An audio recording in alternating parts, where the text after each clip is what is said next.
Hello students, today we are going to discuss about some few more structural effects like steric effect or steric hindrance, and after that we will consider the hyperconjugation. So friends, let's discuss what is meant by steric effect. Usually it is called as steric hindrance or steric crowding. It is a physical presence of two groups nearby which causes electrostatic repulsion or crowding in the molecule is called as steric hindrance.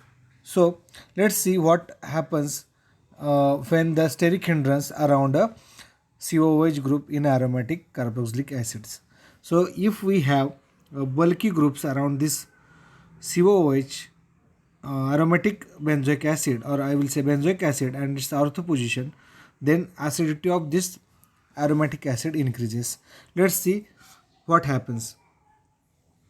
As you know that the orthosubstituted benzoic acids, all kind of orthosubstituted benzoic acids, they are more acidic than their meta or para-substituted benzoic acid, irrespective of the nature of the group of that meta and para substituent. Okay, so that means if there is electron withdrawing or electron donating group, the orthosubstituted benzoic acids are always stronger acid than meta and para substituted. So if we consider two examples, in first example we have compound A and compound B. So as you know that this is a methyl group and this is methyl group, so due to this also methyl group, the acidity of B is increasing, so the B is more acidic than A. In second example we have C and D, so you can see there is the OCH3 at ortho position and OCH3 in meta position. Irrespective of their nature, whether they are donating or withdrawing, the ortho substituent increases the acidity of this benzoic acid. So among C and D, C is more acidic. Let's see what happen actually when there are ortho substituent around this aromatic acid, or I will say benzoic acid. So friends, why the orthosubstituted benzoic acid are more acidic? Because when a group present in the ortho position with respect to this carboxylic group, it will create steric strain and it will result in rotation of this COOH group and shifting it out of the plane of the benzene ring.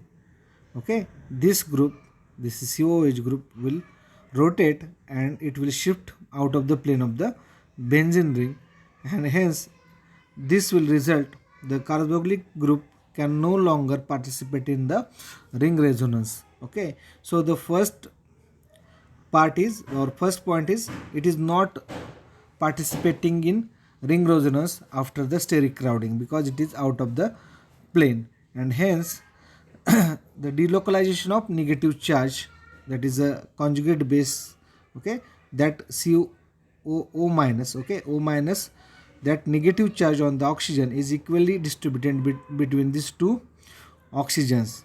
Previously, due to ring resonance, one is almost getting negative charge because of the delocalization, and another is again negative charge of conjugate base. So in this case now, this negative charge of conjugate base is now equally distributed among these two oxygen and very well stabilized by resonance. As you know that as the conjugate base more stable, more acidic will be the compound. So stability of conjugate base is increasing the acidity. Okay, so as the carboxylate ion is more stable, it will be the stronger acid. So this kind of effect of substituent at the ortho position is known as ortho effect. It is not limited to the acidity, but it is also studied for the basicity as well as some aromatic electrophilic substitution reaction. So the effect of ortho substituent is called as ortho effect. So friends, let's see one example. I have a question for you guys. Arrange these four compounds with increasing acidity. So as you know that all three compounds like this, I will say this is the A, B, C and D. So B, C and D, these three compounds, okay, these three compounds, I will write it here. So first one is A, second is B, C and D. Okay, so friends, among A, B, C, D, which one is least acidic? The unsubstituted benzoic acid, or simply benzoic acid, is least acidic, and all other orthosubstituted compounds or orthosubstituted benzoic acids are more acidic. So among these, the first two and the third one, to also have the minus I effect and minus M effect. Okay, so friends, among these four, D, that is orthonitrobenzoic acid, is more acidic. Then orthomethoxybenzoic acid is at third number, and the least acidic among these three is orthomethyl benzoic acid. And orthomethyl benzoic acid, if we compare with the simple benzoic acid, so benzoic acid is least acidic. So if we want to put these compounds with increasing acidity, then I will write it like this. I will put the arrow which is helpful for us to show the increasing and decreasing acidity. So I will say this is least acidic, this is this. So this is how we are going to put the arrows of increasing and decreasing order. So this is the increasing order of acidity. Okay friends, so this is how the steric hindrance affect the our acidity. Now let's see the another structural effect which we are going to study in our CHO 4103 paper. Okay, so the next steric structural effect is hyperconjugation. So friends, we already studied the conjugation. So this is almost like a conjugation, but it is a hyperconjugation, because in this we are making some drastic decisions or moves for the electron shift. So let's see what is meant by hyperconjugation, why it is called as hyperconjugation. So hyperconjugation is the interaction of the electron, especially sigma electrons, with the adjacent empty pi orbitals. Okay, whether that pi orbital is partially filled or completely empty. So interaction of sigma electrons with the adjacent pi orbital is known as hyperconjugation. This will help the molecule to increase the stability. Let's see how the sigma electrons interact with the neighboring pi orbitals. So if we have this positive charge or even double bond, that means this is a carbocation, or even we have carbon-carbon double bond. So how this hyperconjugation happens? For the time being, this sigma electrons from CH, carbon and hydrogen bond, this sigma electron will go into the pi orbital, and the H will get the partial positive charge. I will say positive charge. H will not leave the molecule, it will be like here only. So this is how the delocalization will help us to increase the stability of the system or molecule. As we have 3 alpha hydrogens next to the carbocation, as we have 3 alpha hydrogens, we can write down 3 different kinds of hyperconjugating structure. So A, B and C are nothing but hyperconjugating structures. So number of hyperconjugated structure increases, stability of the system increases.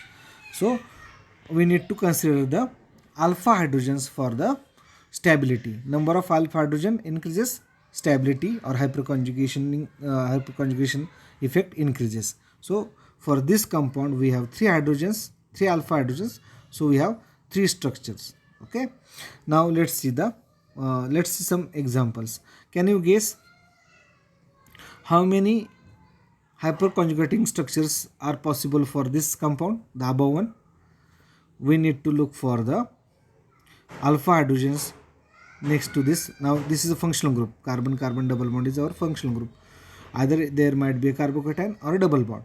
So only one alpha hydrogen is there. So friends, this compound will show only one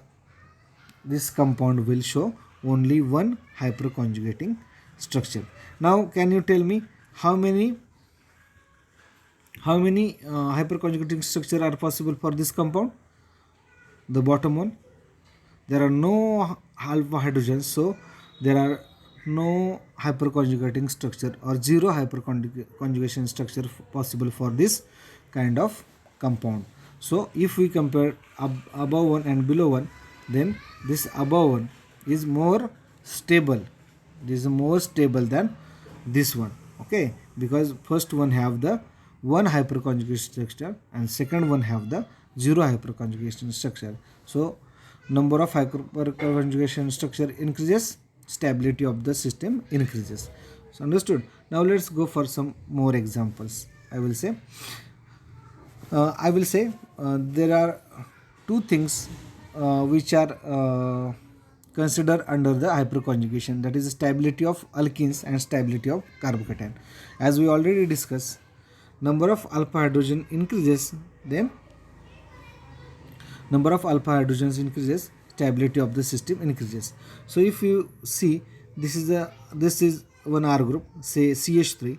So this will contain 3 hyperconjugating structure.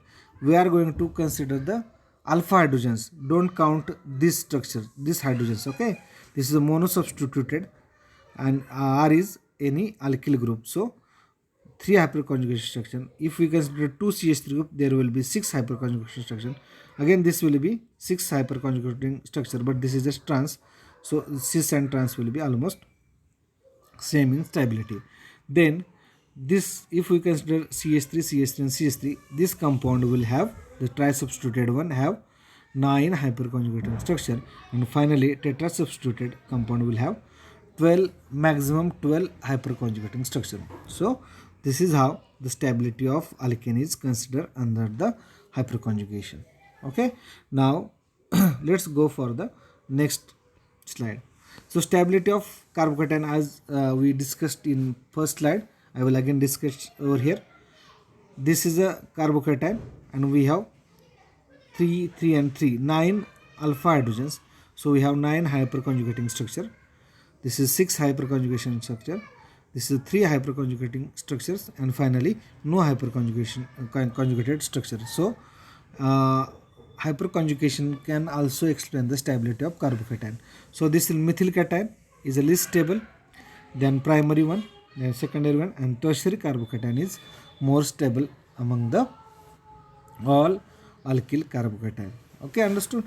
Now I have one question from recent exam, that is a December 2020 exam of Maharashtra state set examination. Okay, state eligibility test December 2020. So in that exam they ask one question on the hyperconjugation, and very simple question for 2 marks.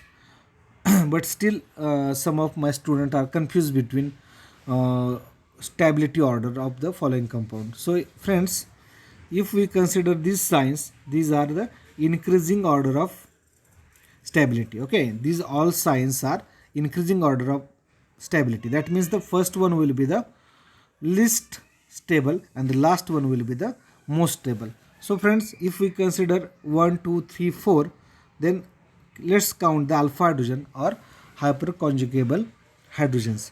So if we clearly observe, then first one will have how many?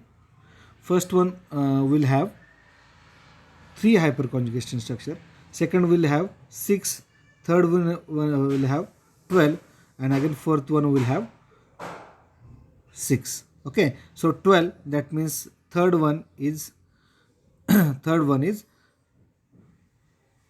most stable. Okay, we are going to start with the least to most. Okay, least stable to most stable, because all the signs are like that. So which one is least stable? One is least stable, then 6, but this is a trans or differently substituted, or I will say vicinal substituent. Fourth one, and then second one, and then fourth one, and lastly third one. So first, second, fourth and third. First, second, fourth and third. First, second, fourth and third. That means the correct option is option number D for this example. Okay, correct option is option number D. So most of my student is confused between B. So friends, even though order is same, but this is a decreasing stability order. So you are putting it in the wrong way. You are considering one as a most stable. So don't go for this. The correct answer for this problem is option number D. Okay, option number D. So this is how the questions are asked on the hyperconjugation. So friends, I think this is all about today's lecture. If you have any doubt, please feel free to ask me. I have one assignment for you guys. Write down assignment on all 6 structural effects and submit it to the Google Classroom. Thank you very much.